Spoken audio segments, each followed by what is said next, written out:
Welcome everyone to a new Comic Geek video. Today I'm doing a review on Thor's Weapon Quest set. So here it is. Okay, so just a quick rundown of what we have here. We have this escape pod for the Milano. We have, I think this is a simplified, extremely simplified version of the smelting pot, I think you'd call it, that we see from the dying star scene in Infinity War. And we have 3 figures included with this set.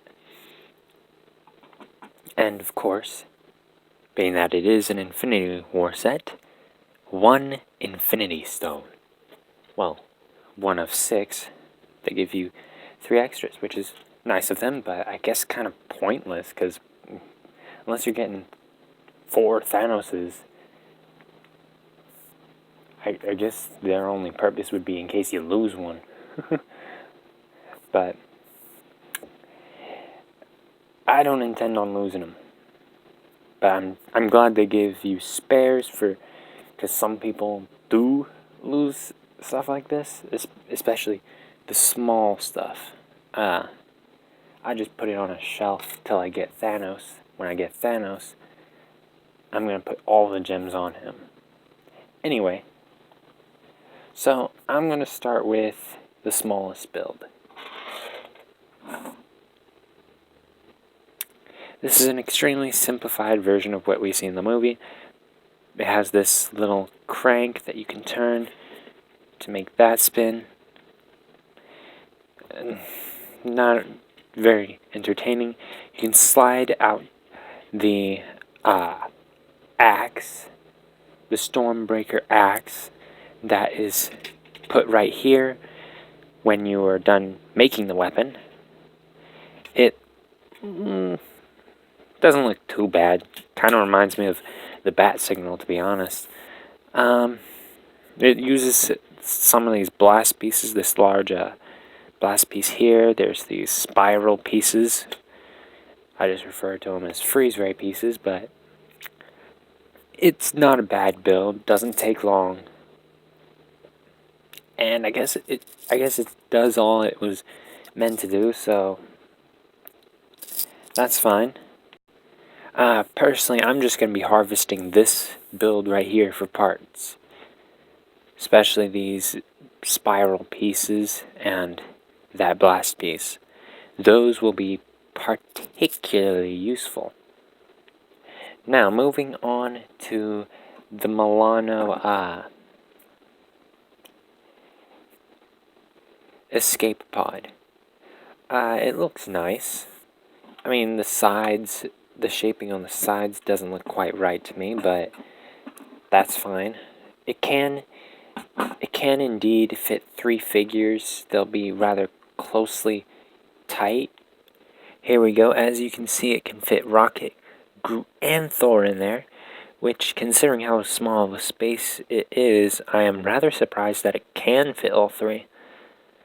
I'll get to the figures later, but the top doesn't quite fit with Thor standing up. You gotta lean him forward just a bit or something. I'm not sure if that'll work on.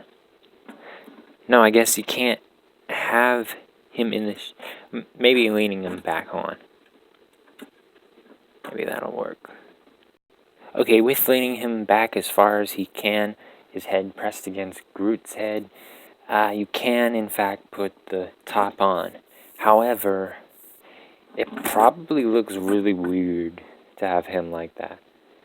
I guess not too weird. But you can fit all 3 figures in there with the top on. Just don't try to stand Thor straight up.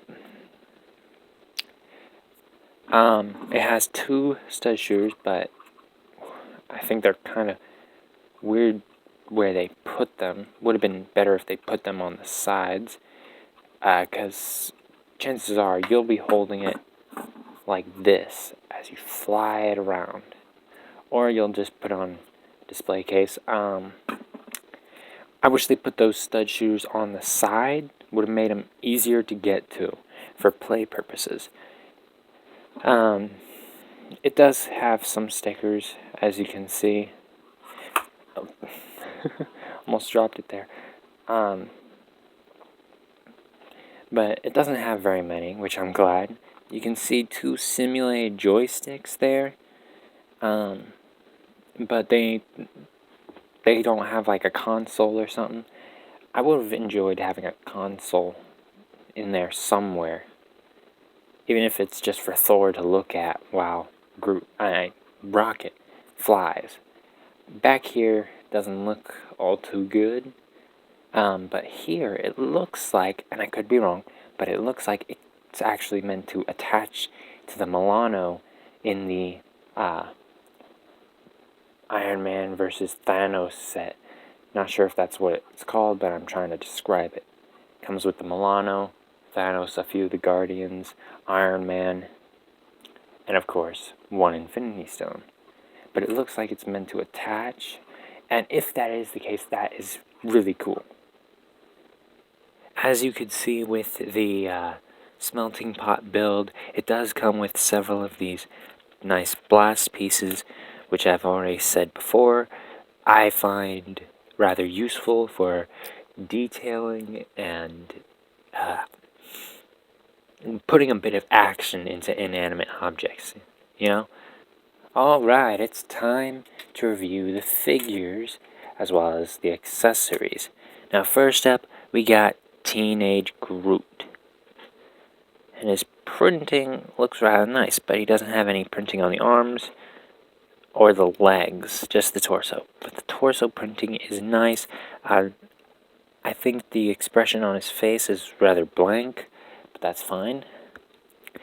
Next up, we have Thor, Lord of Thunder. God of Thunder, it's God of Thunder. Anyway, I love this new printing. I think that this outfit is way better than what he had in the Avengers film.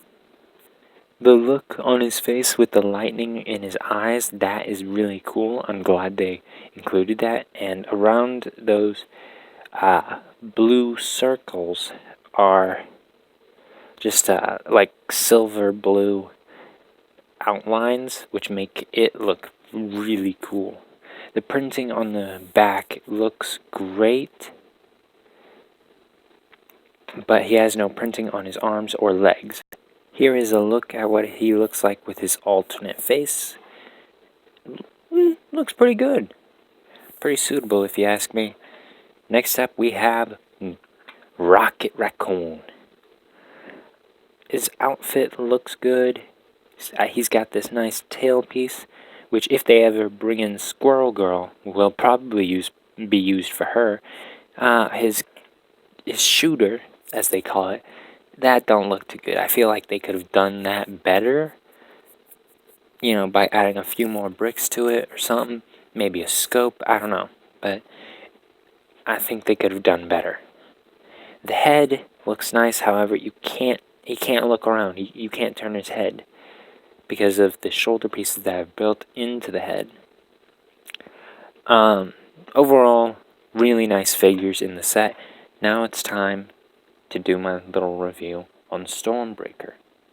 Now, for those of you who do not read comics, Stormbreaker was never designed for Thor. It was actually designed for a character named Beta Ray Bill.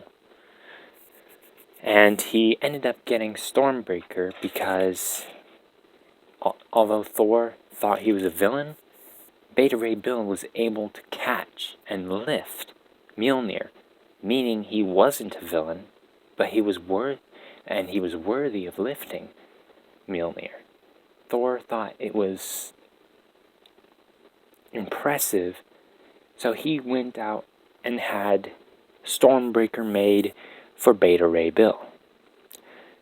I am personally hoping that they bring Beta Ray Bill into the Marvel Cinematic Universe if they get politically neutral again. I'm sick of politics invading entertainment. I don't even care if their political views perfectly align with mine. If it's political, I don't want to see it. I go to the movies to escape the politics. But I guess that's a topic for another day. Long story short, for now I am done with the Marvel Cinematic Universe. But it doesn't mean I'm done with the LEGO sets. The overall build for the Stormbreaker axe looks really good. However, when a figure is using it, it can be hard to use. It's just not practical. So, although it's great, it's got its downfalls. But I'm fine with it. I like it. I'm glad to get Stormbreaker. Personally, though, I would have preferred Mjolnir due to the fact that Stormbreaker is meant for Beta Ray Bill. If you like this video, go ahead and hit that thumbs up. If you have additional thoughts to the video, go ahead and comment down below. If you'd like to see more like it, subscribe, and I'll see you guys later. Okay, so on Amazon at the moment it is $15.99 for this set, and the normal price is $19.99. So this set for $19.99, not sure if it would be worth it. I mean, just doesn't seem worth it to me because there's really nothing for you to do but make Stormbreaker, and that's not going to take long considering it's not like it's a long process. Looks like all you have to do is take one of these blast pieces, have Thor charge it up, and boom, it's done. So, I'm not sure it's worth it for $19.99. However, for $15.99, I'd say it's very worth it. Especially if you're just looking to collect the Infinity Stones,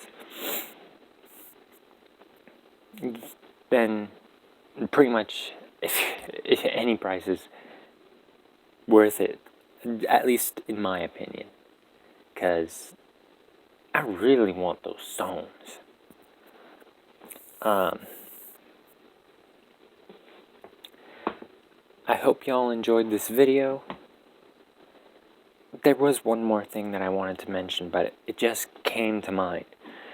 Back here, there's this piece, and I'm not sure if it's new, but it's new to me. It's a 3x1 tile with 2 studs on it. I'm not sure if that's new, but that looks really cool. And due to where they placed it and how they put it on, it's unnecessary. So to me, it just seems like they're trying to give us this piece. You know, like, here's a new piece. Enjoy. Build what you want with it. I think I may get multiple of this set just for its parts. I've never seen the built stud shooters like this in gray.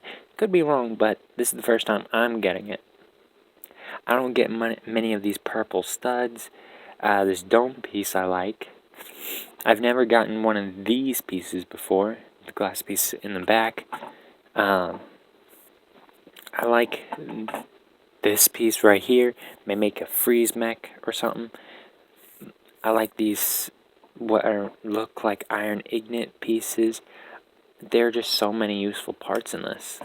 So, may buy multiple of this, like I have the War Machine Buster. Speaking of, in my next video, I will be showing off my modifications to the War Machine Buster. Now keep in mind, in order to do the modifications, I used some of my own parts, as well as bought another War Machine Buster. So, I hope you all enjoy that video too. Have a nice day. Bye.